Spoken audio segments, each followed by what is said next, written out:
Warning, the following video contains strong language which may be offensive to some viewers and or inappropriate for children. The content within this video is intended for mature audiences only.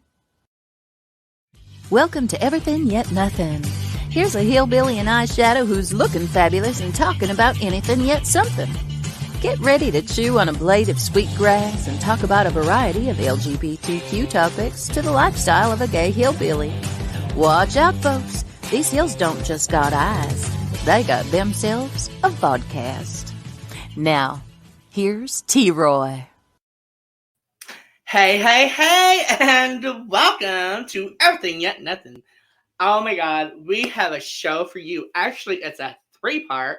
So I'm so into this individual that is coming on here. We met him a little bit ago, and he was all done up. Oh my God, I fell in love with him then because he's just this type of person that don't give a shit. He is out there to love everybody, and he don't give a shit if anybody loves him back. And yeah, we have that in common. So I think that everybody is going to appreciate this individual. He is very talented. He's very loving, very caring, and he's one of a kind. And I'm telling you, absolutely one of a kind. His favorite colors are red, black. So I did that for him, like I usually do for my guest. But like I was saying, we have a 3-part, and it's going to be about his life. It will be about him growing up as a kid, into his finding himself, into becoming who he has become then, and end up to who he is today. And I think it's going to be very interesting. And I love interesting things. It's going to be magical. Magical. I tell you, magic. Oh my God. Did you know that he did like talent for Disney? I mean, wow. Not everybody does that. You got to be very special and very good at what you do to get on Disney. I mean, hello, Disney. I mean, if nobody knows what Disney is, you got a problem. Okay. So, and I guarantee he rocked that shit because it absolutely blew the hell up whenever he was there. I never seen him, but I'm sure that if I did, oh my God, I would have fell in love with him then, because he is the type of person that he has that aura that everybody should love. And it's that aura that just attracts the right people and makes you feel good. And it gives you the warmth and the acceptance and just the pride within yourself and within others. Like you can look at somebody and tell, oh my God, they're really like proud. And this individual is very proud. I am proud of this individual because it's not easy to be who we are today. And, with us being out there, it's helping more than just individuals. And I'm hearing my echo because my phone's on. I love to hear myself. Yes, I do. Hi, guys. Thank you for joining in. Oh, and this is my co-host and lovely husband, Tricky Ricky, Kevin. Tommy and Shanae. Von Shirley. Shanae. Oh, I didn't tell this individual this, but we have an audience. And anybody can come on this audience and ask questions or make comments. So I'm hoping that his people will come on and say, hey, or piss off, or, anything. I mean, anything at all. I don't care. It can be anything. I love anything. Good about it. So, I don't know how to sew. I love rambling. Today, we had a wintry mix. Can you believe that shit? Sleet, are you serious? Sleet, snow, and rain. It's ridiculous. And people don't understand that this weather is bipolar nowadays. I mean, come on now. Make up your damn mind, because my mind's already made up and I'm done with this shit. I'm ready for the warmth and laying out and going swimming in my G-strings and, having really cute straight men just look at me strange because my G-string is up my ass. But hey, gotta love it, right? No, not really. I would never do that because I'm so shy. Do you believe that? Me, shy? So, What do you got going on this weekend? oh my God, this weekend. Well, for the first time ever, we are going to Eureka Springs, Arkansas, and we are going to walk in the Diversity Pride parade. I don't know why I forgot that. And I get to walk with the bearded queens. Well, I call them ladies because they like to be called ladies. Well, honey, I am a lady even though I have a beard on. Like, if you don't like it, get over it. But anyways, come to Eureka and watch us like walk in the parade. Diversity Weekend will is be dressed April up. 2nd through the 4th, guys. Yes. This Saturday is like the parade is at 2 and the gathering in the park is at noon. So we will be there around 10:30ish, 11. Oh, I love you, I need my Shanae. glasses on. I never judge someone by by their their outside. I accept most everyone's points of view as long as it doesn't harm others.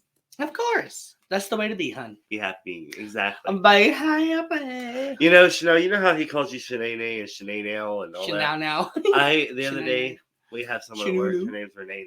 Or Shanae. Renee, and I call her Renee all the Shanae. time. Will you stop it? You know, Anyways, everything has a and ring. so with it her. makes me think of him and you every time I call her Renee. But I've been calling her Renee Sorry, since babe. she started a year ago. But I'm in love with a woman, and her name's Shanae now, no, Nini. Well, without further ado, let's bring out Ace of Hearts. What do you Oh think? my God, Ace of Hearts. Here he is. Ooh. Everybody! Oh my God, what's up, baby? So good to be here. Oh my God, you're looking red and black tonight. Hey, those are my colors. I know I love your eyeshadow. Oh, thank you. Thinking of me, think of me fondly. Of course. I think about you all the time, hon. Oh. You know, Oh. You're sounding shower, obsessed with him in shower. this first. I am 7 obsessed minutes. with him. Honey, I fell in love with him at that. What was it? He's The hiding. Mr. and Mrs. Continental Yes. What he just said. in Eureka. He was like sitting behind me, and I gotta tell you, he was sitting behind me all dressed up and all Yeah, guys, I'm out of aced makeup this episode. The next 2, I'll be in it. I promise. Yes. And oh my God, he looked fabulous. He was sitting behind me, and I was like, oh my God, I want to say hi so bad. He's sitting behind me. He had this like awesome hat on with this awesome coat. Where is that hat? Yes, there's the hat right there. Ooh. And where's that coat? Oh. There it is. Ooh, look at the fur on that. Oh, I Fur, love that's leather. the fur. Fur, what? Chanel says, "Wow, Ace, you're a huge ball of energy. I love it." Chanel's I have been my whole life. I think people feed off of me when they're around me, but Oh, nobody's ever drained me. I don't want to challenge anybody, though. I like my energy. right? Right? Nobody else can have it. Right? Share, yes, but they can't have it fully. I mean, come on. Right? I'm like a generator. There you go. There you go. Oh, yeah. Yeah. I have a hot water bottle right here. Oh. I sweat my ass off so much. I'm like, damn, I'm in a sauna or some shit, and I'm just sleeping in bed. I'm like, hey. And then we have the bugs, and they're hot. Hugs, Right? yes. They are sweating all the time. They're hot all the time. Oh my God. That's hot in my bed. Yeah, in the middle of winter, we do sleep with the heater cover vent off and covered with fan on because it stays hot. By the time we wake up in the morning, we're freezing because it's hot in bed. Hi, Tammy. Hi, Richard. Hello, And of people. course, Shanae, Chanel, Shanini, Shanunu. No, Chanel, we never did get that golden coat. No. I went A golden coat? Yes, and a pink one. You're speaking my language, the gold. Oh my god! I wish we had it downloaded. But Up here, there's a store, and it's called the Red Garter, and half of it is adult, and the other half is theatrical costumes. And this 75-year-old lady, mind you, Okay, I went in there and she picks up this dildo. 75-year-old lady. And she's like, hey, hon, here you go. Isn't this nice? I mean, really, it feels so real. And I'm like, you're like my freaking grandma and you're telling me all about dildo? Like, are you kidding me here? So then she goes to the lube section. She picks up this new lube they just got in, put it on her fingers, and she put some on mine. She's like, oh my God, doesn't that feel good? Could you just imagine using that? I'm like, no, I can't. Not right now. I mean, this is awkward. Like, really, Grandma? I loved it. Literally. I loved it, but I was so, like, not in place. Like, oh, my goodness. Like, so hey, but the idea that she has all this pride to just be there and be in the moment, I loved it. Out there. Loved it. Yes, loved it. She's amazing. She had these glitter pink coats and gold coats. Sequin. And why did you not get it? Sequin. Because they're like over $100, huh? Drag ain't cheap. That's true. Exactly. And so I did a runway, and I was like, girl, can I like do a runway in here with your clothes, coats, and everything? And she's like, oh yeah, honey, go right ahead. So I did, and he put it together like you were saying. It was gold, walking to the camera, and then I turned, and as I turned, it turned into the pink coat with a silver hat, walking away. It was freaking awesome. It's on my Facebook. Yeah. Get it. Yes. It was so much fun. I love that. So loved it. Hey, Chipster. Hi, Speaking Chip. of the bearded ladies. Oh, my God. Tacky Tina right there. Hey, yo, Chipster. This is Ace of Hearts. And I've been talking about you to him like all night long for the last, 3 hours? He's probably tired of hearing about you, but he seems really excited to want to meet you. And, I was telling him about Eureka and what we're going to be doing and walking like a lady down Main Street. We're just talking about how me and T-Roy met in Eureka at the Continental pageant. So I love coming over to Eureka. If I didn't have an event on Saturday, I would be diversity. He was there. Huh? He was there. He was sitting in my line. He was the very last one. Oh, okay. In front of you. Like, no, actually he was like third to the last. Yeah. Gotcha. Well, I was in all red and black that night. Oh yeah, honey. Boots and everything. He seen you. Oh, he did. We had a good conversation about your ass. I'm just saying. So, tell us about yourself. Where are you from? So, I was born in Tallahassee, raised in Pensacola, Florida. Florida boy to the core. I was the most exfoliated child that came to Arkansas because of all that sand.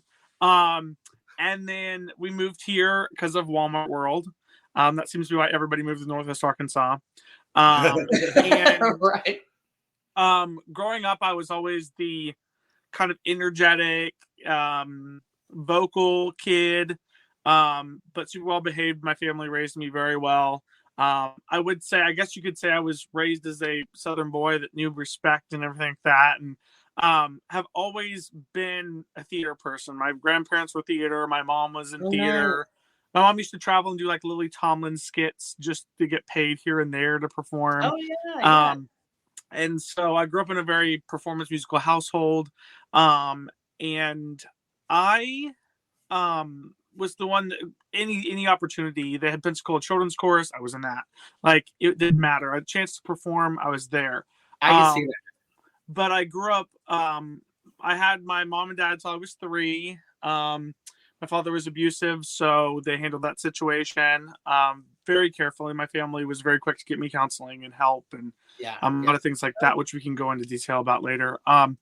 But I, and so from there, my mom was a single mother. She made sure to take me on trips. My family was very protective, very, very protective. And I think that it benefited me in a lot of ways because it got me help that I needed early on. But when it came to coming out, I think it affected me a little bit more because not only was my dad abusive, but he was also a gay man, which the reason why they got a divorce was because my mom found magazines and found out that, he'd been hiding something. And so they were getting a divorce anyway. And then she found out that he was abusive towards me.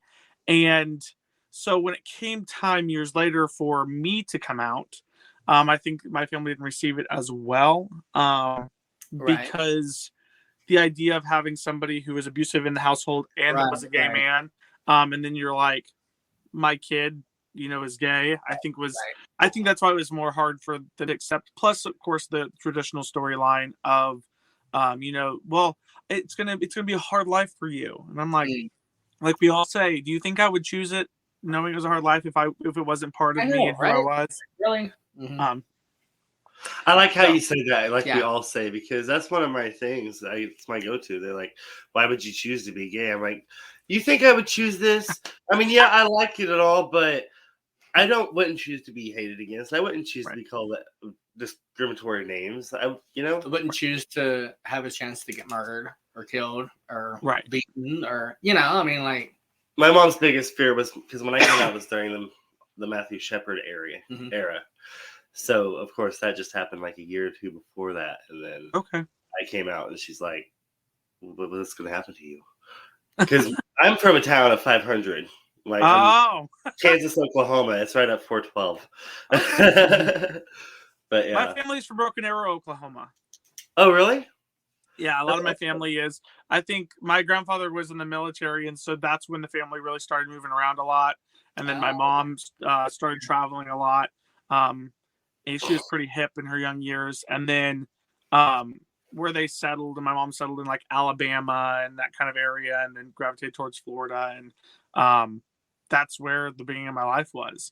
And so I feel like part of me grew up being an entertainer in like tourist life. And so any chance to perform, like you walk down the street and perform, they'd be like, oh, how cute. And I'm like, oh, okay. Oh, yeah. And then my mom would be like, you can take that to heart, but don't take it to your head, because the minute you take it to your head, you get a big head, and then people won't appreciate that. And I think that was something that always stuck with me. Is, as I mentioned to you earlier, in my career, I've always looked at, I want to be known for being good at what I do. I don't want people worshiping or groveling at my feet. Like I'd rather share an experience and talk together. Mm-hmm. And so, say, what was that? Be equal. Oh, yes, very much so. I, like you said, I mean, being able to converse with people, being able to feel approachable. And I think that, my family was very much about, let's lay everything on the table and talk about it. And I think that's why growing up, my life has always been so transparent. And I've just been very talkative about things, sometimes a little too much. You sound like me. I get the foot kick from family members or partners when it's like, let's go, and then you're like, what? Oh my goodness, there's something on my foot, But I can talk about any, like you, T. Roy. I've never met a stranger. I mean, I was one of those kids too. We learned in school that smoking was bad, and so I walked to the lady in the mall one time, and I was like, that stinks. and then just went on walking, and then we came back out, and she was still there, and I was like, if you keep smoking on that, it's gonna kill you. And just, so like being vocal and transparent has always kind of been my thing, but being real and upfront, I think, and genuine has always been ingrained in me, which is why even though I have this persona, I feel like it just magnifies the parts of me that I've now grown to kind of carry in my own life. It just kind of adds to the pizzazz. Absolutely. It's like Liberace. He was talented, and so was Elton John, but that pizzazz, honey, yes. Yes. Yeah. They definitely had it. That's for sure. Right? Are you T. Roy, you're like pizzazz, but then you're like eye glitter, like this is me, But so then from growing up and living in Florida, and then I went to university and studied radio, television, video broadcasting, and I got a major in that, and minor in strategic communications. But I always had that dream, because I'm a Florida kid, of not going to Disney, but working for Disney. And so, as you mentioned earlier, I went to work for Disney on college program, and then I worked for them for 8 months seasonally as well. I got to hang out with all kinds of cool characters. Right. And it definitely had its dreaminess to it. But I think the hardest thing with Disney, because we love it as a company so much, and have dreams, is to not get lost in it, Right, or let right. it kind of eat you up. Because I mean, there's a lot of rumors out there, that are true. I mean, you have to be a certain waist size, or a certain Mhm. weight, or a certain Oh yeah, height, or a certain look, or symmetrical, or and I think that there's a lot of people out there that look at it, and one side of it is, yes, we were lucky enough to portray certain characters at Disney, but on the other end of the scale is, what if I have to give up, or what kind of discipline do I have to create in my life to make that happen? right. And I think that having to watch the way I ate, and the way that I carried myself, or not being able to have facial hair or anything like that. Mm. But I think, as I mentioned to you earlier when we were talking before the show, is that it transformed me to, I wasn't one of those kids that really looked at eating as a means of control. But after having a life where I had to control what I ate, or I had to be controlled and monitored on what I ate, kind of thing, when I left, I was like, I'm eating anything I want. And now I'm one of those people that's like, I may have gone too hardcore on that, because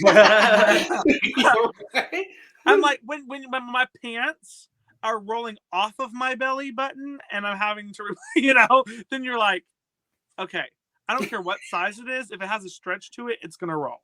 Just pull them down a little bit. Pull them down a little bit, and they won't roll anymore. Right? I'm sitting here duct taping my pants under my shirt. Hey, if it shows you butt crack, Hey, it's duct okay. tape's the drag's best friend, right? It's so true. I was telling somebody the other day, when you put that, when people put those cinchers on, the fat either goes one way or the other. And I tell people all the time, I think mine goes up, and I end up having, they're not man boobs, they're orangutan titties. That's what I call them. I'm like, I'm like, we're just hanging out, But so I worked for Disney for almost, I guess, 16, 17 months. But when I went seasonal with the company, I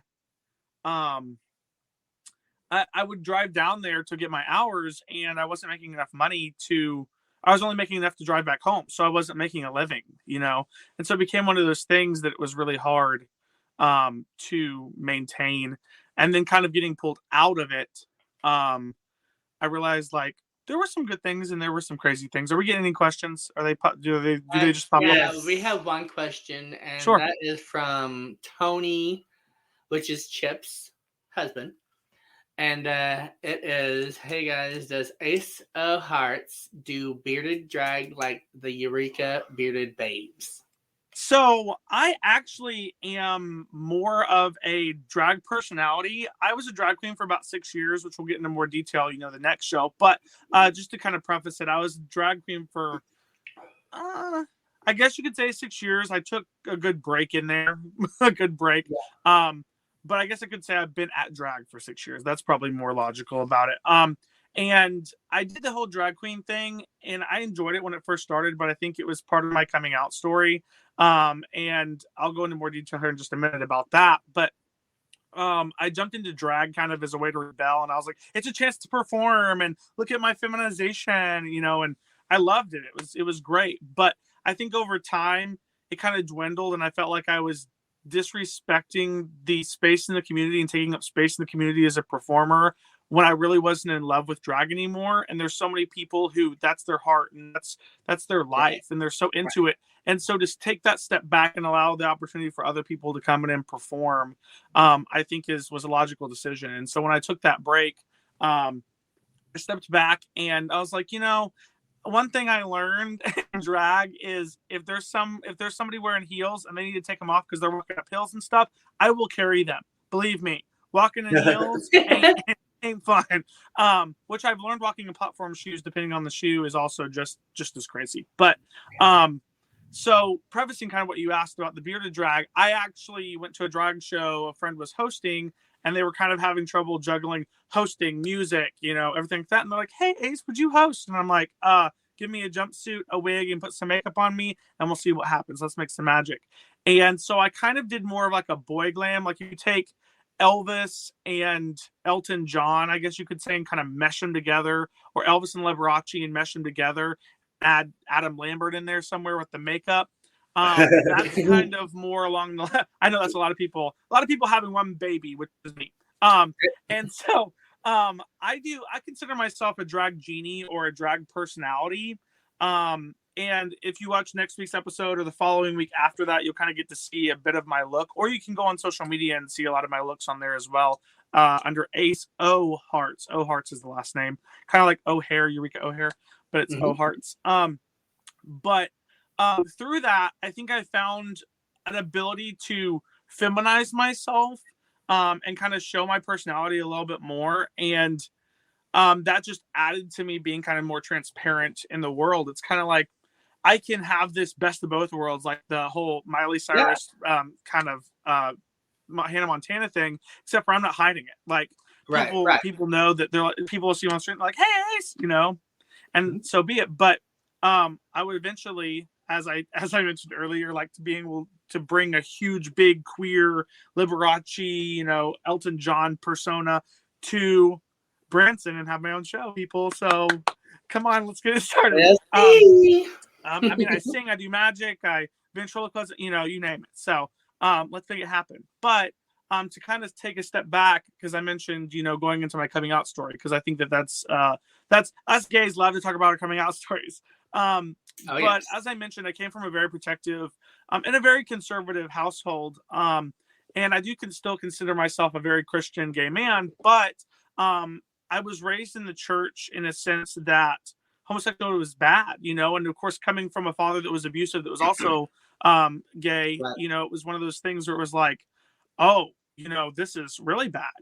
And so I maintained that life of like, hey, I could love a girl, let's see how it works. And I dated several girls, and it just came to the point that like, there was no point where it was like, I'm going to marry them, and this is going to be it for me. I was like, well, I could marry them and, make a life work. That was kind of where it was. I'm going to be besties, but, and so I dated a girl whose parents were missionaries, and I gave her shoes for Christmas, and her family gave me a Bible. And I think that was the moment where I was like, okay, so I obviously am not Christian enough. And I've been like it's been like pulling teeth. Plus my family at the time was, paying for my college. And I felt like the last thing I wanted to do, in a sense, it wasn't necessarily about them paying for my college, but I didn't want to blow up a life that, because that was their hope and dream. They were like, get a college degree, and then, figure things out. And I genuinely loved what I did in college, but I'm kind of focused more on, worry about coming out later. Let's figure this out. And so after that incident with a girlfriend, I was like, you know what? I've been fighting this my whole life. I know that I am. And so I kind of, under the radar, I was playing Truth or Dare with some friends one day, and I had dressed up in college in drag. Very, very terrible drag. Maybe next time I'll get you guys the picture and you guys can share it as I tell my story, because it's hideous. But they asked me to do it at university, and I was like, if I can make myself unrecognizable, which, believe me, I'm uglier than sin and unrecognizable. So I think I had accomplished my goal. But I went on stage in the drag thing, and they were like, people were like, oh my gosh, haha, she's so funny. And I was living for it. Well, I went backstage and I started talking in my regular voice instead of feminizing my voice. And somebody was like, oh, is that who we think it is? And so then word spread like wildfire. And so then the next year they were like, you have to host. Well, the next year I happened to be at Disney, so I couldn't. But then my senior year, I did. And so my friends had found out about that, but I only had one picture and I couldn't find it. And so they were like, we dare you, Truth or Dare, to do drag one more time. And I was like, okay, if I can find somebody. I'm like, oh, don't worry, we know somebody. You're in theater. And we had a person in the theater at the time that was a drag queen and had been drag queen for years. And so she put me into makeup, and I went out I contacted the local, my first bar here, which was C4 over in Fayetteville. And I was like, hey, I'd love to just to try it one time. And they're like, actually, we have this beginner's night you can totally come out for and do it. And I was like, cool, let's get it over with. Let's get it done. Well, I showed up and I won. And they're like, and next month's theme is, and I was like, I'm sorry, what? And they're like, oh, this is a 6-month-long competition. You know, each month there's a new theme. And I was like, oh. And so I started doing it, and around that, while I was doing it, my grandfather got sick, so I had to drop out. And so I continued to kind of do drag here and there, and people found out that I did. And me being a full entertainer as I was, people were like, hey, you know, nudge, nudge, can you come and surprise somebody? So I dressed up as Wonder Woman and gave somebody a lap dance to I Need a Hero for, you know, for their birthday singing. Grandma's wife was like, come and embrace my husband. And I was like, as long as I'm not disrespecting him and he will be a good sport about it, I will do it. And then I had somebody else hire me as a granny to come and embarrass the head coach of the Resurrects baseball team. Like, you know, fun things here and there. And I did drag for charity events and things like that. And so just kind of continued it along that way. But I was and once I learned the dynamic, I was a better looking queen. I wouldn't say that I'm like the prettiest queen. I mean, I was the most fabulous, of course, but prettiest, I'm if I'm being honest with myself. But I think now, being able to be my authentic self through Ace, I feel like I am truly myself, and I do feel beautiful on the inside and outside. But and it shows too. Like, well, thank you so much. That's what caught my eye the first time I ever met you. And are there any more questions coming in? Because I don't want to just keep rambling or interrupting. Nope. No. Okay. Go ahead. Cool. But kind of backtracking in my life as an entertainer, after I left Disney, I came back to finish college, and I what? Shanae says, Are you a nail biter? Me? Yeah. Not lately. I mean, they're pretty grown in. My cuticles hate me because I don't know why. But I usually paint my nails black. I don't have a black right now because I'm actually working on a short film with locally. And the character does not have black nails. So, but next week, when I'm in full glam, you best there'll be black nails. But a nail biter, not so much. I guess I mean, I get nervous still when I go on stage, as any entertainer does, but I think it's just like one of those habits. Have I been chewing at my nails or something? No. Anyway, but I when I came back from Disney to finish university, I missed Disney so much that I started working on creating similar style experiences, but not necessarily exact characters, but similar style experiences, and kind of fueling my entertainment through that. And then I had that for about 5 years. And then I found out that there was a company in Conway, Arkansas that was selling out their costume shop. And I also had, my mom and I were my mom had designed costumes growing up with me, and we'd worked on costumes together. So I was like, this could be a new venture.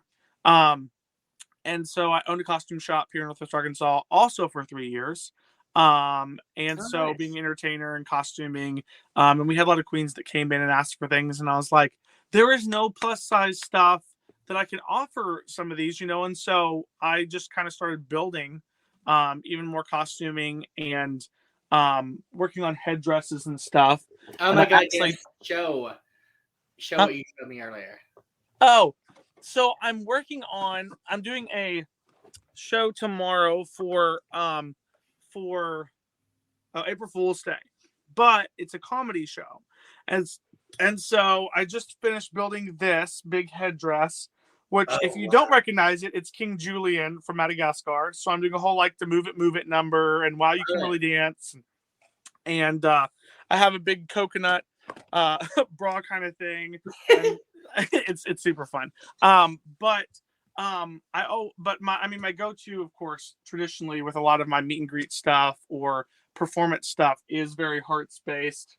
But I still like to go crazy every now and then. I have a David Bowie wig over there from Goblin King, and Oh my God, you gotta show Oh my Chip gosh. what oh, I said he would like. Chip, check it. You're gonna love it. here's my Goblin King wig. Love Yeah, gotta pull it up a little bit more. My outfit's here somewhere. Here it is. Here's it's the my Goblin King wedding outfit that I built. So there's the wedding outfit. Oh, it's it. beautiful. Love it. Chip says he loves it. Oh, you got those boobs handy? Which ones? The tits. You know how I do that, goodness gracious. So I watched So, The Labyrinth, and as a David side Bowie's gig, package as a was side so gig, I do have a company that I work with that acquires like breastplates and stuff, so I can help the drag performers and stuff. Look So, at that tag team. I have a pair of those, which actually one of my friends who used to be a drag performer on Bourbon Street is getting back into drag, and so I'm helping her kind of get back to living the drag life a little bit. Oh, here's my That's the one Madonna that was dress. with you, right? Say what? Is that the one that was with you? That is the one that was with me when you guys met me. Yeah. And then also kind of prefacing what I'm doing this summer is I'm the national showman for the state of Arkansas. And I'm currently going to be the national showman for the United States, which I'm going to win. It's going to happen. We're putting this out into the universe. Let's see. Labyrinth is my favorite movie. I have the puppets. Oh, Wicked. How cool is that? Yes, I love the puppets, especially the ones that like come apart and everything. I want them. No, I need them. Oh, the breastplate. Yeah. He just got him a pair. He did. Get it? Hey, they're life changing. As a queen, I wasn't ever in the means to buy them because breastplates were kind of coming into the mainstream where they were like really expensive to acquire. Jealous of the breastplate. Well, I can tell you right now, if I push up just high enough, I don't even need to wear the breastplate. I tell people the only difference between me and a traditional chest is that mine is the German style because it's hairy. I love it. I'm gonna start telling people that. Say what? Yeah, so 20 years ago, I played around in drag at Ron's in Fayetteville. Okay. And I lived in an apartment with 5 other drag queens. So I had 4 drag mamas and then a drag sister because she was coming up too. And yeah, some duct tape. And all I needed was a little bit of stuff, just to fill out the bra because you duct taping the cleavage up. So I had some beautiful cleavage. But I got man boobs anyway. I tell people I have worked many years on these. Right? One of a kind. Put a lot of work into them. Now I'm trying to work to get them off. Right? Yeah. I will happily donate for a breastplate. Anybody looking? For real. I got some too. I'll donate. But yeah, my collection's slowly growing, but I think in my heart, Elvis and Adam Lambert, and Lil Barachi, of course, are kind of my inspirations for performing. And the goal is to eventually be one of the biggest gay, flamboyant personalities that I can be in this era, And one of the things I think that kind of blew my mind, I have a dear friend named Ann Howe. She's a drag performer over in Joplin. And what does it say? I'm a C cup. It says I'm a C cup, but damn, they look better, so much better than mine. I love it. Now, Shanae, nay. Hey. But I was talking to her, because I've always had the phrase, I feel like I grew up in the wrong decade. And one thing that was shared with me that I thought was really cool, because we were both kind of talking about that, because she's very much into like old Hollywood and things like that. And we came to the conclusion that it wasn't that we were born in the wrong decade. We were born in the right decade because we can carry on all the history of the previous decades to keep it alive. There you go. So that's kind of, keeping it alive and fresh and people not forgetting it. And I think that's become my new positive outlook is like, it's not a long decade. It's like, let's educate people. Let's get Yeah. going with this, you know. Absolutely. And I think, you know, it's great to be a performer as we are, but I also think that the most important part behind having a name or a persona is that we're also using it as a platform for advocacy. Yes. And I think that's important to discuss because we can kind of timestamp this. But I'm really feeling for the people down in Florida right now with the Don't Say Gay bill. So say gay everywhere, say trans everywhere, and you know, Black Lives Matter, everything. But ultimately, that Don't Say Gay bill, I think, is very, very heartbreaking for our community. In the sense of yes, it is mainly an education system and mainly, you know, targeted toward youth. But I think that as people are coming to their own, no matter what age they are, they need to be able to have that chance to figure out who they are. I mean, the thing is people figuring out who they are doesn't put any more on other people unless they allow it to. Exactly. Yeah. Just because I am finally telling you who I am inside doesn't mean that I've changed the rest of who I am, what you know. Right. You just know a little more about me. Right. You know? And you should feel special that I let you in, you know? Exactly. Yeah, that's a huge conversation that, you know, most of the people, unless it's not like I'm bringing you into that part of my life, I'm letting you know about that part of my life, but it doesn't mean that it changes who I am. And I think that that's the most important thing that I carry with me is having ethics and morals and, you know, always learning. There's many times that I'm like, I've fallen short. I made a dumb decision, but I'm going to learn from it and grow from it. And that's what makes us human. That's right. But are there any other questions coming in? Are we still talking about Tony made a statement saying that he loved Ron's place. He did a lot of dancing there by the tracks. The what? Tony said, I loved Ron's place. I did a lot of dancing there by the tracks. Oh, yeah. Very cool. Is it still there? I doubt it. That was 20 years ago. Don't say straight, because I'm I think we should start saying don't say straight, because I'm a wacko. Wow. Well, you know, I think the thing is that it makes it more in the spotlight when they try to cut things off, then it makes people want to say it more, you know? Yeah. And instead of being like, hey, you go live your life, I'll live mine. If our paths cross and there's some things that we need to work out or educate each other, then let's do that. But I feel like the minute that you're putting a focus on something, then it draws more light to it. It's like somebody that's talking bad about you. You're like, thank you so much for talking about me. I'm glad that I'm part of your conversation, you know? Right. And I think that, you know, there's a lot of other bills that are going into pass. Because I was going to go into teaching at one point as well. I looked at that route. But there's a lot of things going on in the education system in several states right now that are really affecting how teachers are able to teach. I mean, they went to school for 4 or 5 years, you know. Some of them are constantly getting educated in other programs and things. And we're sitting here looking at them with a magnifying glass like, you know, maybe we should evaluate you more. And it's like, yes, there's some teachers that genuinely, you know, are just there to get a paycheck. But traditionally, most of them, especially the ones that have, you know, are lasting it out this long, you know, are really passionate about it. Yeah. And, hello, Ted. Hi, Boo Ted. Ted is Ted's the owner of WLFE-DB.com, the radio station that we go through. Oh, cool. Very neat. Hi, Ted. Hi, Bill. He's a big old bear. Yeah, he's a big old bear. But I think that's kind of where Ace came from as we kind of, you know, get ready to move into this other episode where you really kind of get to know the persona and the life that I, you know, live as Ace and everything. But I mean, the idea of sexuality, there is sexuality in different people's drag, but in mine, the sexualization of drag is not part of who I am. So that's where the Ace comes from for kind of asexual. And then the idea is that I feel like I've been put on this earth to love people for who they are, knowing that we all have flaws. And that my form of entertainment is to give people escape from the rough world that we live in and be able to enjoy yourself and escape.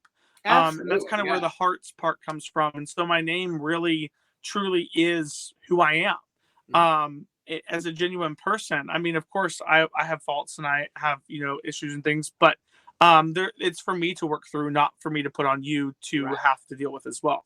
And so I think that as people move forward to be a face in this industry. And especially, your podcast, I've gotten to listen to several of the episodes as I've gotten to go through it. And I think what you guys are doing here is a fantastic and wonderful thing, because I think that we don't educate ourselves if we don't have conversation. Right. And of course, I even applaud the people that have come before me to get on here to be vulnerable and to share their stories, because I've learned some valuable information, and I've been educated before I even came on here about things, and how to how people have lived their lives. Because I think, there's a lot of times where we put things out in the world and we're like, I'm so shy to share this because I think I'm the only one. And then you start to realize, like, I'm not the only one. Somebody else experienced it different. Or, just an example is like, whenever you're like, oh my gosh, my partner does this and I absolutely hate it. And then you see somebody else that's like, I can't believe my partner does this. And you're like, oh, you too, And so it's that moment where it's like the whole idea of like, you're not alone. Like, and of course, I think that one thing that's really cool, because I know you mentioned that there's people from all over the world that listen to this, but I think that it's kind of cool for those people to be able to listen and be like, oh, this is going on in my country too. Yeah, exactly. And I also, of course, while we're on this live as well, I really want to give a shout out to Ukraine. We love you. We are here for you guys. We understand maybe what we can see that's going on in your country, but we truly hope that it works out for the best for you guys. Absolutely. Yes. Ukraine, I think this is one of the most publicized wars because of social media now. Mm-hmm. I mean, people are going on TikTok live, and you can feel like you're there. And I must say, I have 2 and 3 pieces that have come from creators in Ukraine, and their art is incredible with what they can do to build costuming. I have a full set of big red like wings that I wear that were made by artists over there that I found on Etsy, and I love them to death. And that's the thing to kind of recognize too. Art is so special all over the world and what they contribute. And definitely kind of the one thing that's nice though is being able to sew your own costumes too and enjoy it, because I've got a whole wall of that you guys can't see of like fabrics and everything that go into this. And of course, being a performer that performs all the time, sometimes you have to let somebody else make things for you, which is very hard for me because I love making pieces they can have pride in and be proud of. And of course, I also mentioned, my name Ace as well. Ace from Kiss is like a huge influence just in my life growing up. My mom's first concert in college was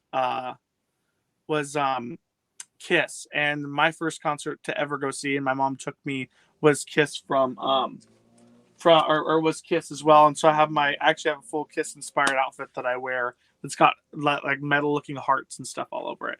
Wow.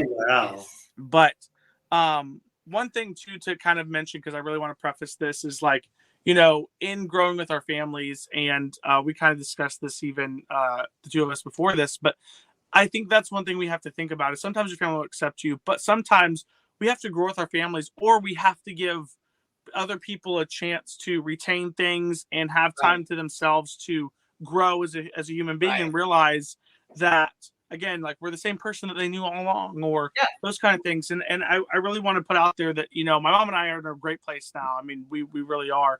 And I think that it was one of those things that to separate the person from the sexuality, from like how we do, gender and sexuality is different, and all that kind of stuff.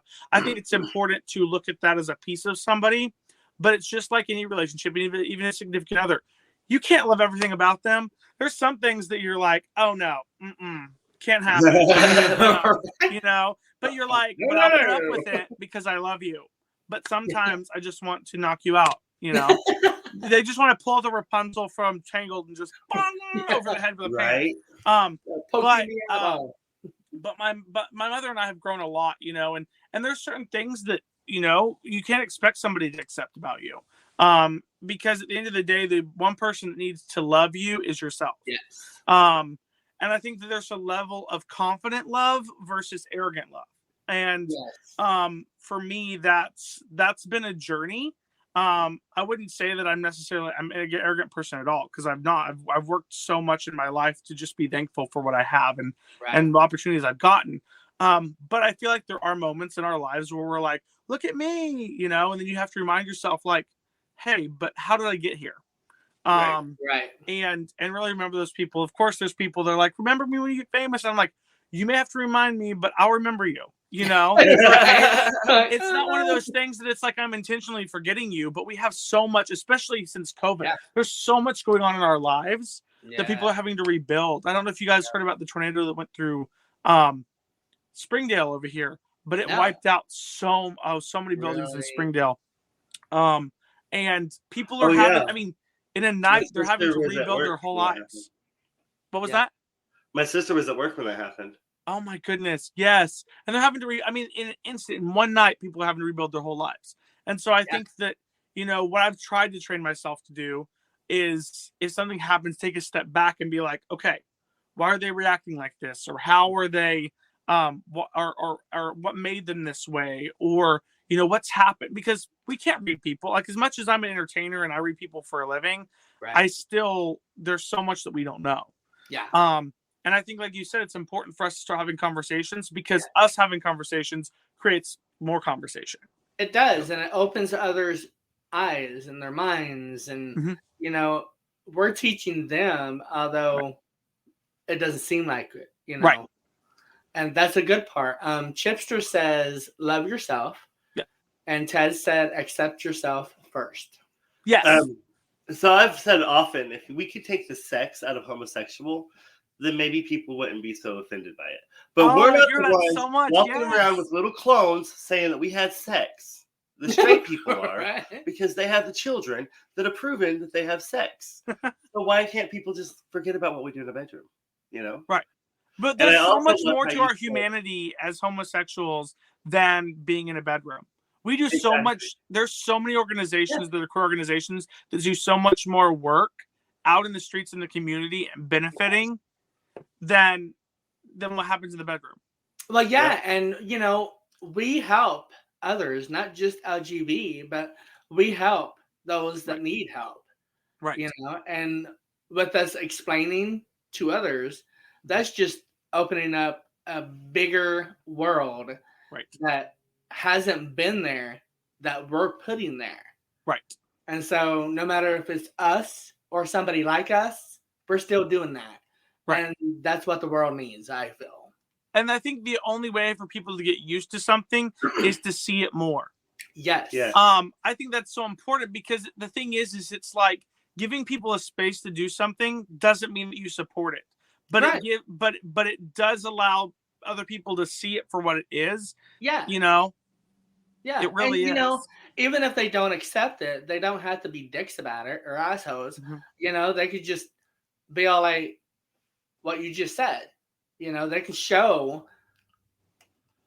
niceness more than dogging us, judging us, putting us down, throwing words that doesn't make any sense. It's not like we're a new phenomenon. Yeah. We've always been here.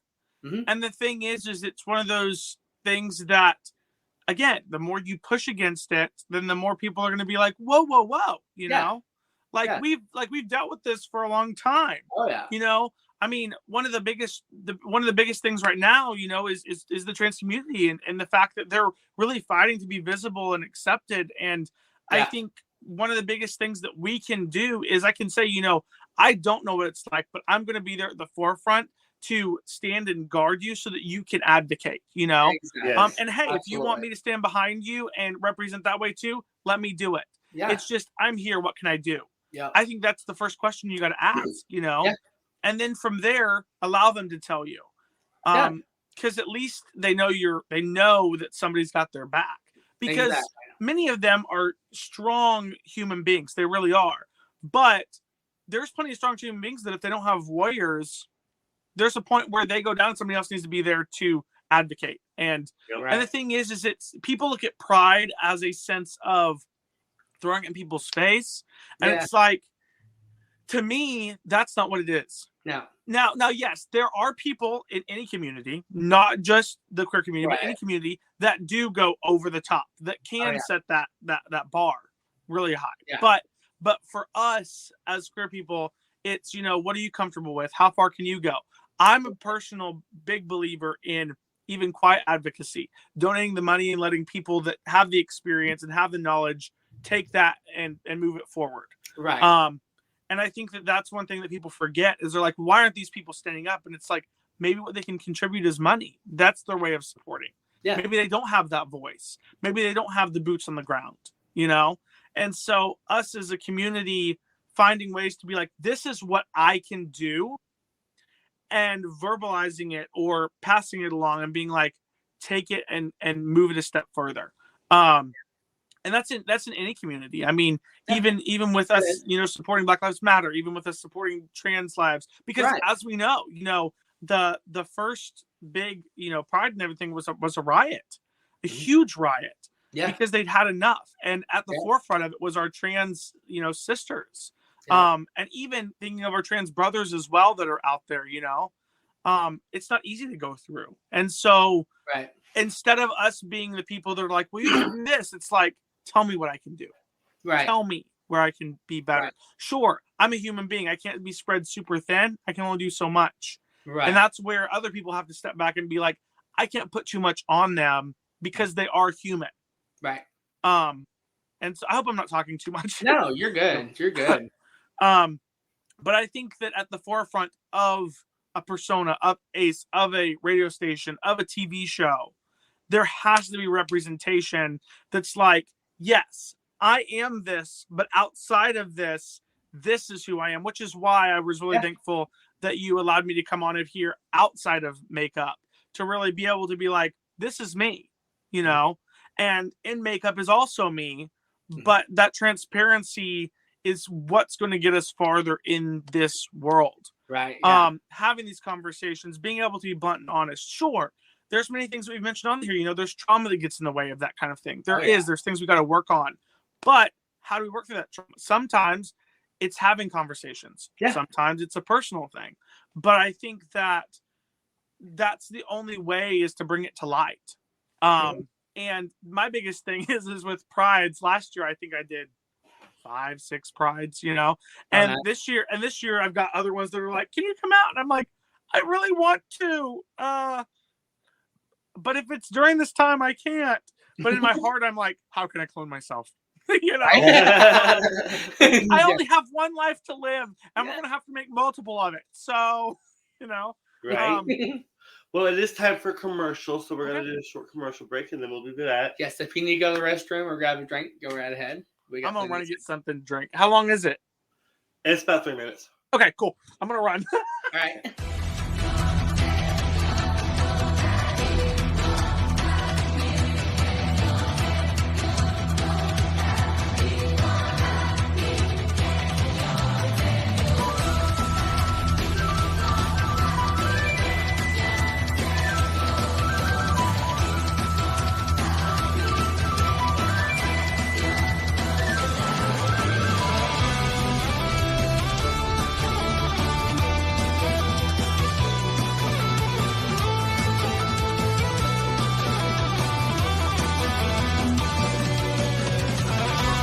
Oh,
Hey, and welcome back to Everything Yet Nothing. We are speaking with Ace. Oh, hot. So, I brought my babies in here because Oh my goodness, I got mine Ace too. was wanting to see them. Scrawny. This is Rowdy. Hi, Rowdy. This is Taco. Oh, Taco. Aww. I keep telling people that I got him because I was hoping that one day I would get a discount at Taco Bell. But half the kids aren't 90s kids anymore, so they just look at me like this. Right. So. And this is Atticus. Hi, Atticus. Mm. Oh my goodness, so cute. Oh. And this is Odin. Oh. Aw. Showing her. Look, you got a friend right there, see? Yeah, how cute. Like, I don't know, Dad. I don't want to be on here. Okay, son. Lay down, sweetie. Lay down. Good boy. Mm-hmm. Oh. Positive reinforcement with the dog. Like, you're so sweet. Yeah, lay down, baby. Yeah. So, what do we want to talk about? So, Go to the comments. we are going to read some comments. All right, we have Ted says homosexuals, bisexuality, and here I'll just pop it up. homosexuality back in ancient times were considered special. Even gods, Native Americans consider us two spirits. It's amazing how our culture goes backwards at times. I love Two Spirits. Yes. And it does. It really does. Like Mhm. you said earlier, we've been here forever. And Yeah. we have. Like, we were here. We just weren't out, you know? Right. And really, back in the days of kings and queens and knights and all that, there was no labels. Right. There was very few labels of sexuality. Well, I mean, think about it. We wore the heels and the wigs back in the day. Yeah. They did to, And they to never cover said up gay. the scurvy and all their other diseases and stuff. Right? So, yeah. I mean, I'm all about some powdered wigs and some square toe shoes and some tights. And I mean, Yeah. technically, I grew up going. We didn't do family trips to like Disney World or anything like that. Ours was actually more. We went to historic parks and stuff. So I tell people all the time, I'm like, I just upscaled it. Yeah, absolutely. You know? Chanel says, I have taken in so many kids over the years because the families disowned them after they found out their child was gay or lesbian. And yeah, Chanel. So used to, but yeah, I mean, there has been many kids, and it's so sad that parents, I mean, give me a break. Parents, really? I love Grow it. the hell up, because you need to get over yourself. Your kids are there because you had them.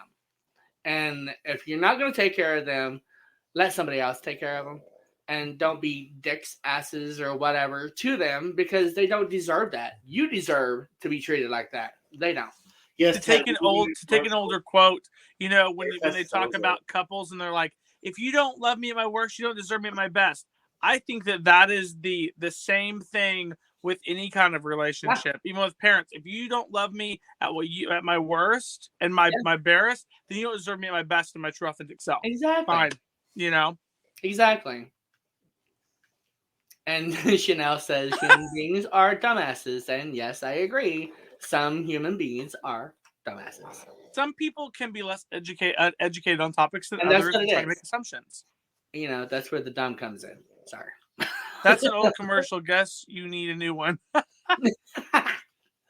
Well, then make it, Ted. Make it. Mr. Jeffrey says, first drag queen was George Washington, our first president. Wigs and heel shoes. And yeah, honey, it was. Hey, and riding a horse. Yeah. Yay or nay? He don't like that. Who doesn't like riding a stallion? Then you've got. I mean, I love riding a stallion myself. I mean, Oh goodness. The So that makes me think of something funny today that happened at work. Mhm. I work in an undisclosed location, but they shot mayonnaise all over the place, and they're like, "It shot everywhere." And one of our employees works at a school teaching sex ed half the day, and then comes to work the rest of the day. And he's like, and me and another manager, we were giggling, and he's like, "Wow, the giggling never stops, no matter what job I'm at." I'm like, "Yeah, but the difference in your other job and this job is you're teaching kids about sex." And they're like, sex. I said, "At this job, you have grown ass people don't have anything to do with sex, and they turn it into something sexual, and then he's like, that's so true." It is. I don't know why that just popped in my head. Little bits of random Kevin for you. So it has already been an hour, but we can go further. We're gonna actually do it until 10:30 if you're cool with that. Oh, I'm fine with it. Yeah. Okay. So as long as the listeners really want to continue listening, I'm all about having cool conversations. They love listening, or they won't be here. Yes, they love listening. I mean, I talk all the time. Usually, ask him. Like you and me both. That's where we do No. He's like, "Dave, it's the end of the show. It takes me like 10 minutes to." It's the end of the show, y'all. It's the end of the show. Blah, blah, blah, blah. He even does the Midwestern goodbyes to the people in the podcast world. Oh, good. You know, there's nothing longer than a Midwestern goodbye. Tony says, "Just viewed your Facebook page, Ace, and I'm wondering, when you host, do you think at least some patrons think you're a drag king?" I have gotten a lot of people to do that, and that's kind of why I call myself the genie of drag, because I think that when I went into locations, some people saw me for face value on Facebook, you know, and you know, hired me in, and they were like, "Oh wait, you're not a king," and I'm like, "Well, no, not really," you know, and it changed this whole like dynamic of how they, you know, would treat me, or the fact that they were like, "Wait, you're a biological male, you know, that's doing this," and not looking at it necessarily for the art. And so for me, I was like, well, if I tell them I'm a drag genie, it takes the gender out of it all together. And so in persona, I'm very non-binary with kind of how I work with the different things that I wear and stuff. A lot of them tend to be, I guess more masculine leaning. But one thing I had mentioned to T-Roy earlier is that I felt like I kind of wanted to play with that masculine and feminine a lot, because like a lot of people see, you know, reds and blacks, and, you know, they've put in this box of what a masculine color is. Right. And then you take and you glamorify it, and then it becomes what the world would consider more feminine, or in my case, I prefer to call it just more flamboyant. Yeah. But I do think that I have gotten a lot of confusion, but I'm very quick to be straightforward and educate people and be like, I am not what is considered a full drag king. I also have been referred to as more of a drag personality. And because I don't want to take those platforms or those titles away from people who, you know, it is their platform, it is what they stand for. And I have so many very, very dear friends that are drag kings that have really come into the, you know, industry. And, you know, there's that constant battle of like, you know, who gets more recognition, queens, kings, you know, and kings are still kind of breaking through. I think that the biggest thing is that there are kings that are really good, and it's great. And then there are other ones that are working on themselves, and they're like, why am I not getting attention? Right. And for me, I think that the thing is it's not that you're not good. It's that the general public is not yet educated to have an understanding of that style of art. There are a lot of places that I go to that I'm very quick to educate people up front of who I am, and so it's a lot better received.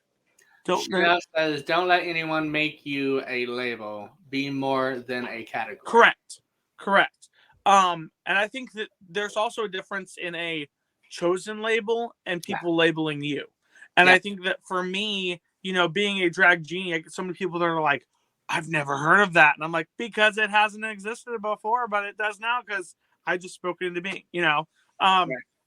But I think that that the Kings industry, one thing that one of my favorite drag kings of ever, Landon Sider, says is that drag kings can reign just as fierce as queens. And I think that is super,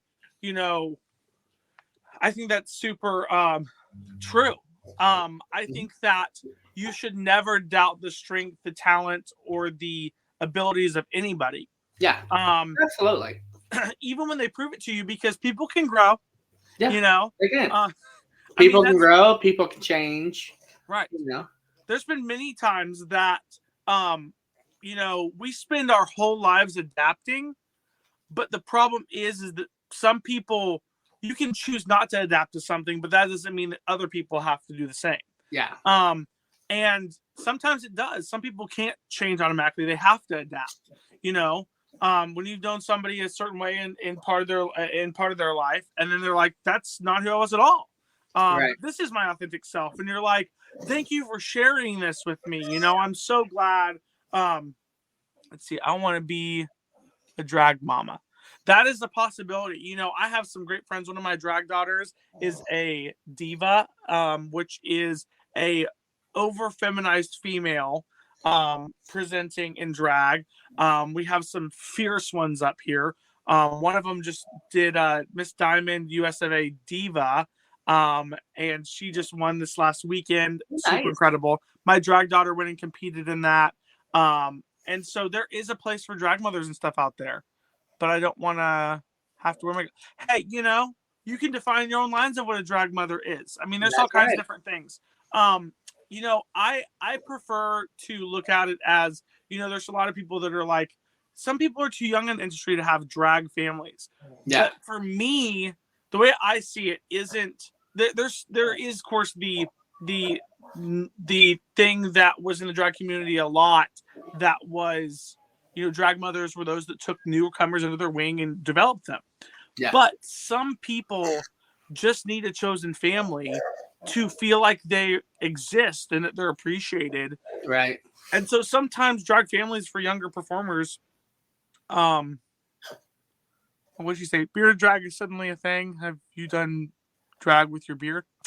I actually have not presented as a drag queen with my beard. I have some very dear friends that are in the drag community that are bearded queens.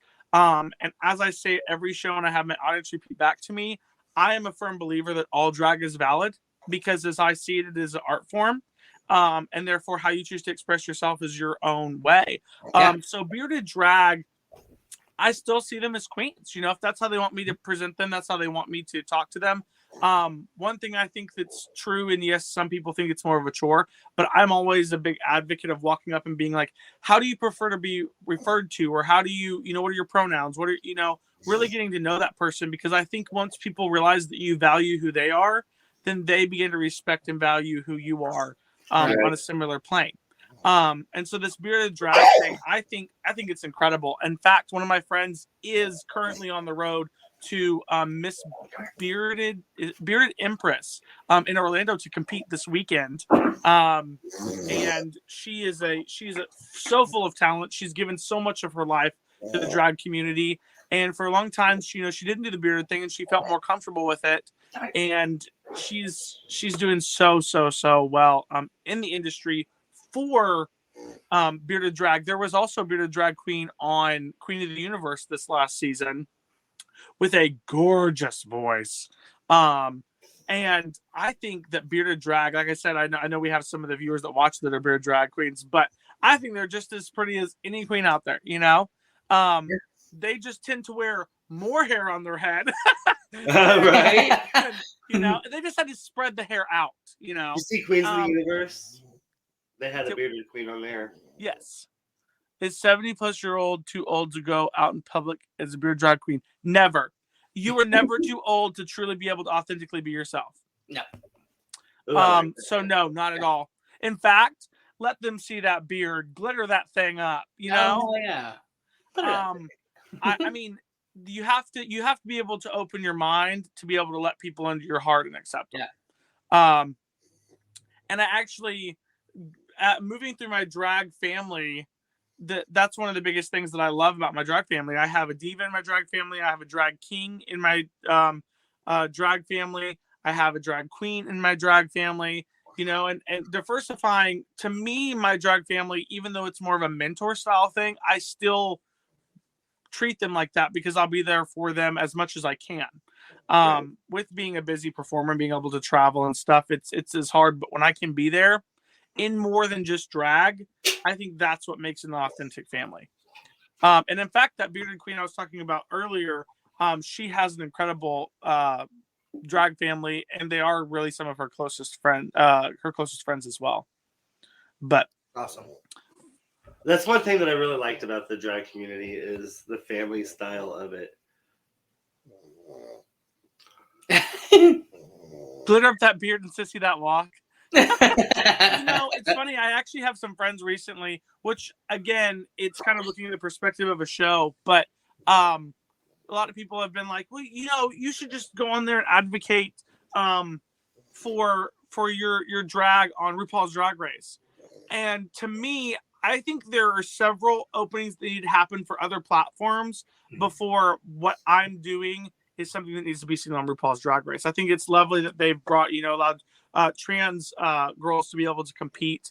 I think that maybe opening a window to have bearded queens or to have, have kings of all things, drag kings, be able to do that. I mean, as far as I'm concerned, create a different show and give a platform. If you don't want it on RuPaul's Drag Race, Landon Sider, I've heard if you can create a drag show, just somebody that really has an understanding for the art. And that's the thing is that RuPaul tends to have the focus and understand the drag queen side of things. So where is somebody that we can get that can advocate for the king side of things, that has followed that journey, has fought that battle, has been there, that can have that presence to come on there. And Landon Sider is a perfect example.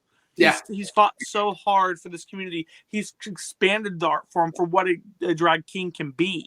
And some kings have one shtick that they bring out, and then other ones have many layers, and they're a chameleon. And I think that that's what makes the art form of drag so fascinating. When I found drag, it changed my life because I was one of those people that learned how to unicycle, learned a bit how to juggle, learned how to stilt walk, learned how to, wear headdresses, learned how to do all those things. And then all of a sudden I found drag and it was like, oh, it can all be in one place. Right. Yes. And so it just kind of like grew from there. Rosie O'Donnell, what was that about? I think it was the host for a drag king show. Oh, yeah. Oh. Okay. There's also Adam All, who I follow, that's over in the UK, I believe. That would be a perfect person. There's a drag TV show on TV, or I think it's out of Canada, but it's called Call Me Mother. And it does have a diverse cast on there. They take drag queens and they're the judges, but they each have their own house of like drag performers that they've selected. Oh, wow. A lot of performers come in, they audition, they pull them into the houses. The ones that are left, at the end of it, end up going home, and then they have the drag houses. And each week, the house that's the lowest, that drag mother has to let one of the children go out of the drag family, and it's super cool. But I absolutely love it. Say what? What platform is that on? Where can we watch it? Out TV, I think. I believe it's Out TV. And there's a lot of Canadian shows on there, but it's been really fascinating. There's another one, and I cannot think of the name of it right now, or off the tip of my tongue to save my life. But that one's really cool because it takes drag performers, and they do, which I would love to do one of these one day. They do one of those like talking about their life, and they do this dramatic reading, and they sing a song, and they do that. Yeah. And it's like this one-man show kind of thing. Right. Or one-woman show. And I don't remember what the name of the TV show was, but I thought it was like the coolest thing ever. And I was like, I want to do one of those eventually. But I would love to either way be able to one day make it where there are so many more opportunities as we continue to expand, because it's great that they have it in Canada. Now let's get one here. Yeah. Yeah. I mean, RuPaul's expanding to all these different countries and things like that. Let's expand these other opportunities in different countries. Yeah, exactly. Yeah, he wants me to go to Arkansas. Yeah, 16th. Yeah, April 16th, we have a drag fundraiser for a new nonprofit starting up called Queer NWA that supports queer businesses as well as queer artists. Where's that at? It is at the Fayetteville Town Center. And it will be that evening. You can either follow on my social media, Instagram or Facebook. I share on both. Or you can go to the Queer NWA Instagram or Facebook page. I suggest Instagram because they update their story all day. And you can see they share all kinds of vendors, queer vendors, even ones that may not be at this show. And it would be really cool to even have you guys share it on there. I think that would be a huge opportunity for people to kind of see you guys. They don't charge for sharing you on there. They just hope that they're really primarily focused on true allies of the queer community or true queer vendors or artists or things like that, and promoting them and showing kind of what all they can do. And what all we represent, and the fact that there are so many of us out there that are owning businesses or that are performing, and that are, advocates, true advocates for the community. And I think that's a big space that, especially in our area in Arkansas, is needing to grow. Rosie O'Donnell is too angry for my taste. She's lost focus on reality. I haven't seen Rosie O'Donnell in forever. Me either. I almost forgot who she was. I'm just trying to think of like somebody who I think, aside from an insider or a king, that Hugo Girl was one of my other favorite drag kings, who has since lately retired from the drag community, but still is very involved in queer event organizing and stuff. I think they're over in New Zealand. But that's the thing is we look at like the United States, but it's everywhere. Like these art forms, these things that are growing, these struggles are everywhere. I was watching Drag SOS the other day, and that's a UK version of We're Here, basically. And where they just go and find a person. What's it called? Drag SOS. Oh. Yeah, it's on Peacock, I think. So, but it wasn't bad. But since I'm a fan of We're Here, and then it's an American show, and then I see that, I was like, I watched half of the first episode. I was like, I think I'm good. See, that's the thing is just like when there's shows, I know there's all kinds of stuff that goes on behind the scenes, but when there's shows that truly seem genuine at the like heart of it, for the most part, I think that's really like one of the queer shows that has really revolutionized, at least within the past since they've started, is Queer Eye. I am so fascinated with the things that they're able to do, and of course they've admitted in interviews and things like that it's still a struggle, but the amount of stuff that when people at the end of something are able to say like, I have truly grown and I truly feel like I've changed who I am for the better, or I've gotten back to a better place in my life. Right. And you're like, if they can do that on a TV show, and we did this in our daily lives without having to be influenced by a TV show, could you imagine where a lot of us would be? Right. Exactly. And I think that, shows like this are a huge example and platform for what can be done. And I know we're simply having a conversation here, but I'm hoping that our conversations are either educating or touching people all over, or encouraging them to get out and be advocates, and encouraging them to expand be their who minds. they are and be proud of who they are, and not give a rep of what people think of them or see them as, or For sure. Totally. So it has came to the end of the show. God, it flew by so quick, but that means it's an awesome show. It's the end of the show, y'all. Yeah. That's all. I'm going to put you in the back. Okay, Don't go nowhere. But See you guys next week. All right. In full makeup. And I will talk to you second. So there you have it, Mr. Ace O Hearts. And you got to check him out next Thursday because it's another part of his life story. I'm so excited. I wonder what he's going to talk about. I already know. So I hope you have enjoyed the show. Enjoyed the show. And I hope you're back next Thursday. Thank you, Chanel. Thank you, Tony. Thank you. Chanel says she Chip. wants to be with Ace. He's her new hero. Oh, Chanel says, I want to be with Ace. LOL. He is my new hero. Oh, well, that is so adorable. And I can understand because I think he's a lot of people's heroes. And I think a lot of him because of who he is and what he is doing today, next week, and the week after that. And that is changing a lot of people's lives and lifting them up and giving them something to live for instead of not wanting to live. So my closing is, if you do have a child and they are who they are and they come out to you, don't push them away. Welcome them with open arms. Try to understand where they're coming from. If you don't understand, watch something on TV. Look up stuff on the internet. Talk to a therapist. Reach out to some.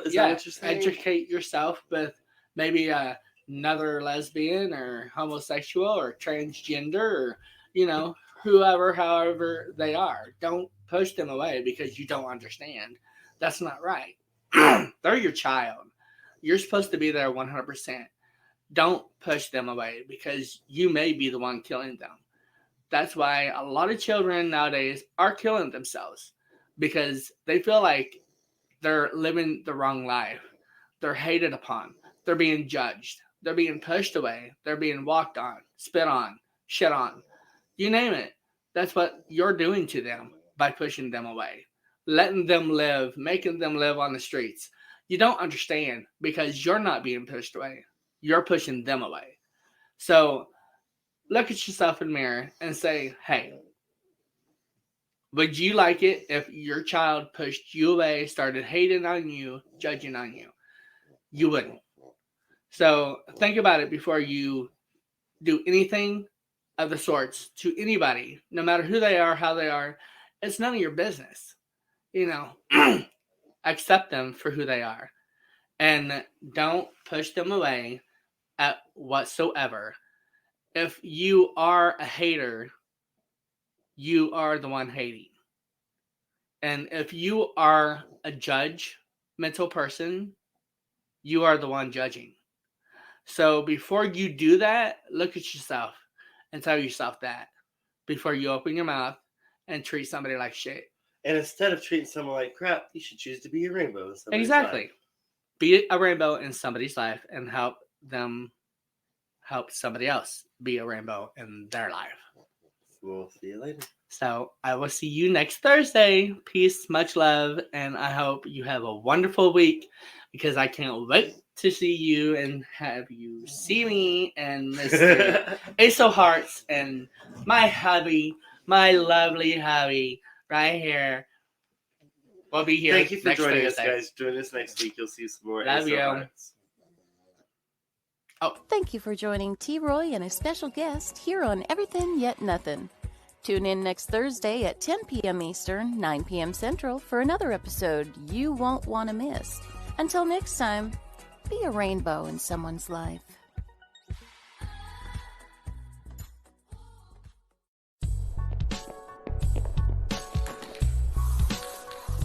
Like and follow us on Facebook at WLFE DB Radio.